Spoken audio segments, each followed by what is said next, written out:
Your mind is under siege. Buzzing notifications, looming deadlines, and a relentless to-do list all scream for your attention, pulling you in 1,000 directions at once. But what if there was an ancient method to quiet that chaos, to sharpen your focus like a blade, and finally break through the fog of distraction? In this video, you'll learn how to apply the Lotus Method, rooted in timeless Eastern philosophy, to transform your restless thoughts into calm, focused energy.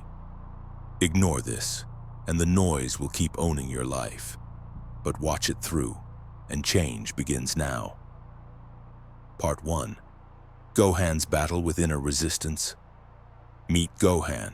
He's driven, intelligent, ambitious. He dreams of building a strong body, advancing in his career, and growing as a person.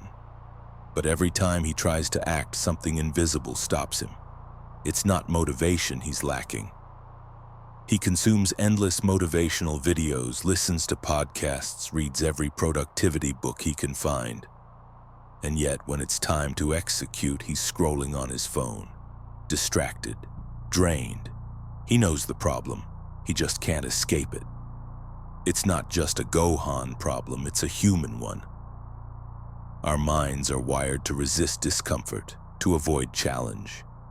When we face something difficult, unfamiliar, or uncertain, the mind doesn't say fight, it says flee. So instead of doing the hard thing, we reach for the easy dopamine, social media, endless scrolling, mindless entertainment, even daydreaming. And it becomes a loop: self-doubt, procrastination, guilt, repeat. Gohan feels like he's fighting himself. But Eastern philosophy has a name for this. They call it the monkey mind, a wild creature swinging from one thought to the next, terrified of stillness. The Buddha once said, "Your worst enemy cannot harm you as much as your own unguarded thoughts." Gohan's greatest obstacle isn't out there, it's the untrained mind within. But here's the truth the ancient monks understood. You don't defeat this resistance by brute force. You don't fight the monkey. You tame it with awareness. The first lesson of the Lotus Method is this: before you change the mind, you must first understand it. Resistance isn't your fault, it's your mind trying to keep you safe. But once you see it for what it is, you stop being angry at yourself. You stop trying to overpower your own biology. Gohan stops bulldozing through resistance. He starts observing it without judgment. That is the beginning of mastery. Part 2. Flowing with resistance. Instead of fighting it with awareness, Gohan has taken the first step. He now sees his resistance not as a personal failure, but as a protective reflex of the mind. But understanding the nature of resistance is not enough. He needs a new way to move through life. Because trying to bulldoze his way through discomfort, to fight against his own wiring with sheer willpower, is leaving him exhausted. That's when he discovers the ancient teachings of Lao Tzu, the father of Taoism. In one of his writings, a line stops Gohan in his tracks. By letting it go, it all gets done. The words feel like a contradiction. Letting go? Doesn't that mean giving up? But the more Gohan reflects on it, the more it starts to make sense. He begins to question the very foundation of how he's been living. All his life, he's equated productivity with pressure, discipline with force, progress with punishment. But what if all of that was wrong? In Taoist philosophy, there's a concept called Wu Wei, which translates to non-action, or more accurately, effortless action. It doesn't mean doing nothing, it means not fighting, not forcing, not resisting the natural rhythms of life. Wu Wei teaches that water is the most powerful force, not because it resists, but because it flows. It bends around rocks, it wears down mountains, it moves through life with grace. Never rushed, never rigid, always effective. Gohan begins to ask himself, what if I've been trying too hard? What if the resistance I feel every day isn't a sign to push harder? but a signal to let go. This thought shifts something deep inside him. He starts experimenting with a different approach. Instead of bracing himself to power through every hard task, he softens his posture. He breathes. He accepts the difficulty instead of demonizing it. When he sits down to work, he doesn't try to dominate the task. He enters it with presence. When he faces discomfort, whether in exercise, conversations, or creative work, he doesn't label it as suffering. He observes it, welcomes it, and allows it to pass through.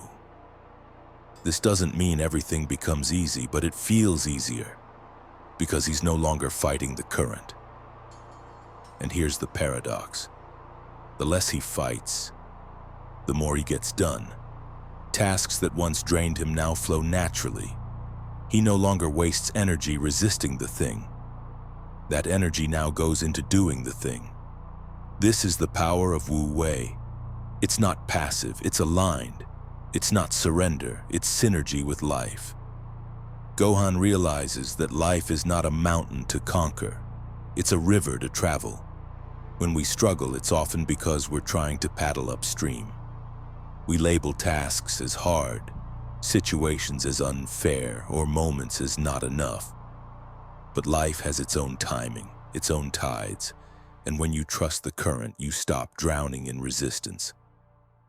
Now, when challenges arise, Gohan doesn't panic. He doesn't try to overpower them with anxiety.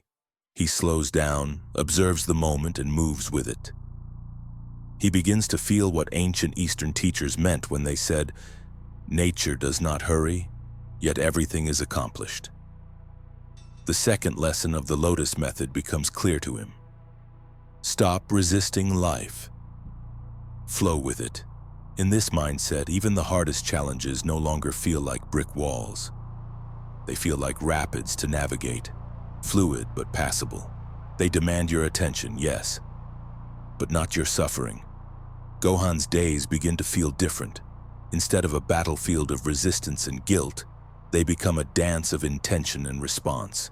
He feels lighter yet more productive, more relaxed yet more focused. This is not magic. This is alignment. And now that he's learned to move with life, Gohan is ready for the next phase. One that demands something even rarer than focus or flow. Stillness. Part 3. Stillness as a superpower. Gohan has begun flowing with life. He no longer fights resistance, but something still feels off. His body moves, his actions align, but his mind still races. The deeper he looks, the more he realizes he's mastered movement, but he's missing stillness. That's when he discovers Zazen, a Zen practice of simply sitting in silence. At first, it feels impossible. His body fidgets, his thoughts explode. You should be working. This is a waste of time. Be productive. But he remembers the words of Zen Master Dogen. If you cannot find the truth where you are, where else do you expect to find it? So he stays and breathes. Slowly, the storm inside begins to settle. His thoughts still come, but now he watches them instead of reacting. He sees them rise and pass. In that stillness, something powerful happens. Clarity. For the first time, his mind becomes quiet enough for him to see. He understands that rushing, avoiding, distracting were just ways to escape facing himself. But stillness? Stillness reveals everything, not to punish, but to teach. Now, before he begins his day, Gohan practices just 10 minutes of silence. It's not about doing nothing. It's about becoming present. Like the lotus, rooted deep in mud before blooming. Gohan learns that stillness is where growth takes root. This is the third lesson in the Lotus Method. Stillness is strength, reflection is clarity, but clarity alone isn't enough. Now Gohan must take that inner calm and bring it into action. Part 4. From inner calm to intentional action. Stillness has changed Gohan. For the first time in his life, his mind is no longer a battlefield. It's a sanctuary. clear, quiet, and steady. But one truth soon becomes unavoidable. Clarity means nothing if it stays locked inside. Stillness is not the end. It's the beginning. Now Gohan must translate that calm focus into deliberate motion. He remembers the Shaolin monks, spiritual warriors who didn't just meditate in silence. They moved with purpose. They fought with discipline. They trained not just their minds, but their bodies, day after day, with unshakable focus. Their wisdom was simple but powerful. The mind reflects. The body executes. Gohan realizes that he's been practicing the inner work, but now it's time for outer alignment. So he shifts. He stops treating daily tasks like obligations. He starts treating them like rituals. When he wakes, he doesn't just check his phone. He grounds himself with breath. When he works, he doesn't multitask. He gives one task his full, undivided attention. When he moves, whether in exercise, conversation, or routine, he moves with the same presence he cultivated in stillness. No more rushing, no more chaos, just clear, intentional action. Every movement becomes a form of meditation. Every decision becomes a kata, a precise pattern of effort and focus. He recalls a lesson passed down by monks. To do one thing with full attention is greater than to do 10 things with distraction. That becomes his rule. He doesn't take on the entire world each day. He takes on one thing at a time with full energy and precision. And that changes everything. The same tasks that once overwhelmed him now feel lighter. He doesn't rely on willpower anymore. He relies on alignment.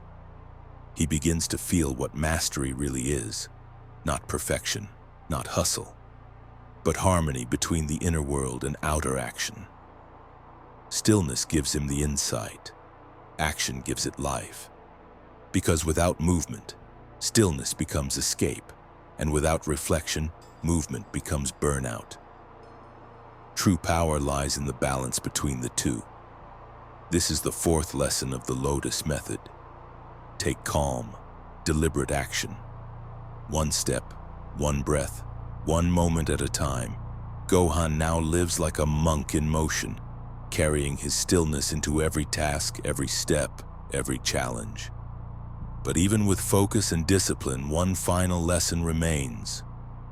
The hardest of all to master: patience. Part 5. The Patience of the Lotus. Gohan is changing. He's no longer distracted, no longer scattered, but now a new challenge emerges: impatience. Despite his effort, progress feels slow. He wonders, am I doing something wrong? And that's when he remembers the symbol of his journey, the lotus flower. The monks teach that the lotus begins its life deep in the mud, where it slowly, patiently rises toward the surface. It doesn't bloom overnight. It doesn't rush. Its beauty is the result of still, patient, deliberate growth. Gohan finally understands his path isn't about speed, it's about depth. Rushing only creates resistance, but when he lets go of impatience, peace returns. The final lesson of the Lotus Method is this: mastery takes time, and patience is not passive. It is power held in stillness. So, where are you on this journey? Are you resisting, or are you ready to embrace the way of the lotus? Start small, whether it's a moment of stillness, a conscious breath before a task, or simply letting go of self-judgment. Take the first step. Your growth is unfolding even if you can't see it yet. And like the lotus, you'll bloom in your time. If this video gave you clarity, hit that subscribe button, and let's keep walking this path of mastering the mind together.